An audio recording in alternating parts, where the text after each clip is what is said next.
Congress should take right away. To begin with, Congress should act to make sure no one on a no-fly list is able to buy a gun.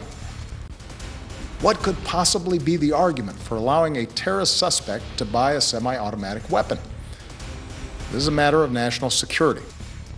That was President Obama calling on Congress to take action to keep guns out of the hands of terrorists and reiterating his strategy to fight ISIS. Let's bring in Senator Rand Paul of Kentucky. He is running for president. He joins us now. Senator, thanks so much for being here. Let's talk. Great to see you. Let's talk about everything the president talked about last night. But let's just start there. Let's start there because that's one that seems as though it should be easy to fix. Why not close the loophole that allows suspects on the FBI's no-fly list to buy guns? You know, I think there probably is a way to do it. But I would put the analogy this way, though. If we were to get rid of the freedom of the press, would you want to do it because you're on a watch list, or would you want to do it because there'd been a form of due process or a trial that says you no longer get your First Amendment privileges? It's the same with the Second Amendment. If we're going to take away Second Amendment privileges, nobody wants somebody who's a terrorist to have a gun, myself included.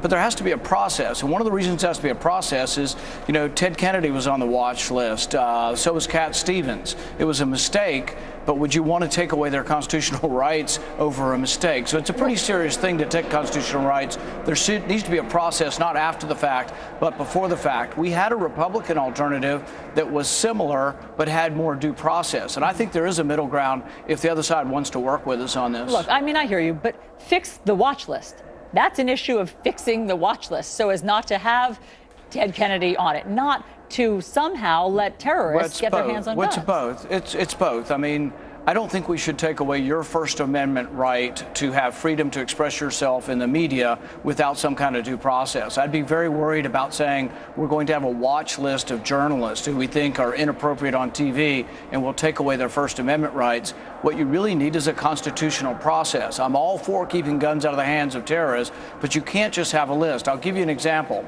In the fight against terrorism, we set up these centers called fusion centers, and some of the people they put on the list to watch were people who were from the Constitution Party, people who were pro-life, people who were supporters of my dad. So I think you have to be real careful about saying, oh, it's just a list. We'll gather up everybody on the list. There has to be due process and constitutional rights. But I think also the president mistakes the real problem here. The real problem is about who we're letting into the country. I mean, we have to have a pause on immigration from the Middle East so we can get a handle on, are we admitting people who want to attack and kill us? But of course, this is a case where this gunman was born in America. He was American. Well, his wife came here recently, and there's many arguing that she was the one that radicalized things. But even the president last night in his speech, if you'll look at his speech, admitted that there wasn't enough scrutiny on her. And I think if you'll look at, we have 150,000 students here from the Middle East. Do we know where they all are? Do we know that they're in school? Do we know that they haven't overstayed their visas? So I think we have to really look hard at what we are doing now before we make the haystack bigger, before we admit millions of new people into this country. I think we have to push pause and have a moratorium on new immigration from the Middle East, because I think that is a great danger to us. And making this about gun control, I think, mistakes the real danger, and that is people coming here to attack us. But when you say a moratorium on immigration from the Middle East, you mean where? The whole Middle East? Not allow anyone in? Because, I mean, in other words, it sounds like what you're saying is that you don't trust our Department of Homeland Security and other officials to actually do a proper vetting process. Right. What we do is, in our bill, we have a couple of different items, and once these are achieved, we would try to get back to some sort of normalcy. But we would have 100% entry and exit, so we know 100% of the time who comes and when they leave. So we have 11 million people here illegally, and 40% of them are said to have overstayed their visas. If we can't get a grip on who's overstaying their visas and who's not obeying our visa system, that is a real danger to us. It's also a danger from the visa waiver countries. The president mentioned this also, but what I'm saying is anybody coming from Germany, France, England, they need to come through global entry. That's like our frequent flyer program, but you do a background check.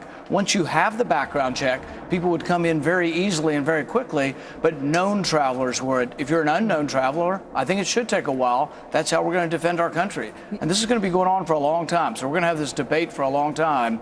But in order to defend our country, we have to defend our border. The theory, one of the theories, as you say, is that he was radicalized by his wife. Another theory is that he was self-radicalized by online readings and communications, and that can happen. What's the answer?